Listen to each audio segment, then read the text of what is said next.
కలియుగానికి గొప్ప గురువు ఎవరైనా ఉన్నారంటే అది శ్రీకృష్ణుడే. నాటి కాలం నుండి నేటి కాలానికి కూడా శ్రీకృష్ణుడు చెప్పిన విషయాలు ప్రజలకు ఎంతో గొప్ప సందేశాన్ని ఇస్తూనే ఉన్నాయి. ముఖ్యంగా శ్రీకృష్ణుడు చెప్పిన భగవద్గీత సారం యుగయుగాలకు గొప్ప పాఠంగానే కొనసాగుతుంది.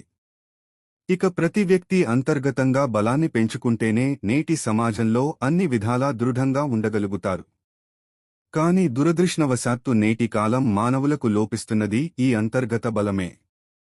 ఈ అంతర్గత బలాన్ని పెంచుకోవడానికి శ్రీకృష్ణుడు సూచించిన 5 మార్గాలు తెలుసుకుంటే. కర్మను అర్థం చేసుకోవడం. కర్మను అర్థం చేసుకోవాలని శ్రీకృష్ణుడు చెబుతాడు.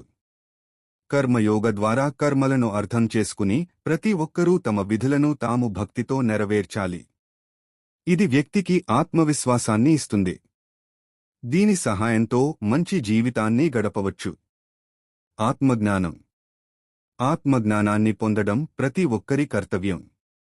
వ్యక్తి తనను తాను అర్థం చేసుకోవాలన్నా, ప్రతి వ్యక్తి తన స్వభావాన్ని అర్థం చేసుకోవాలి అన్నా, బలాలను, బలహీనతలను అర్థం చేసుకుని జీవితాన్ని మెరుగైన రీతిలో మెరుగుపరుచుకోవాలి అన్న ఆత్మజ్ఞానం ద్వారా సాధ్యమవుతుంది.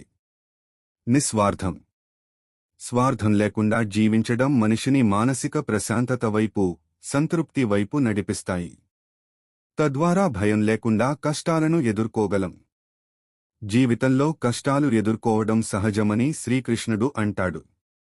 మనం కష్టాలకు భయపడకూడదు, వాటిని ఎదుర్కోవాలి. ఎందుకంటే కష్టాలు మనల్ని బలవంతులను చేస్తాయి, ముందుకు సాగడానికి ప్రేరేపిస్తాయి. కరుణ, దయ. మనం ఇతరుల పట్ల కరుణ, దయ కలిగి ఉండాలని, ఈ భావనతో మనం ప్రేమపూర్వక, సంతోషకరమైన, సంతృప్తికరమైన జీవితాన్ని గడపవచ్చని శ్రీకృష్ణుడు చెబుతాడు.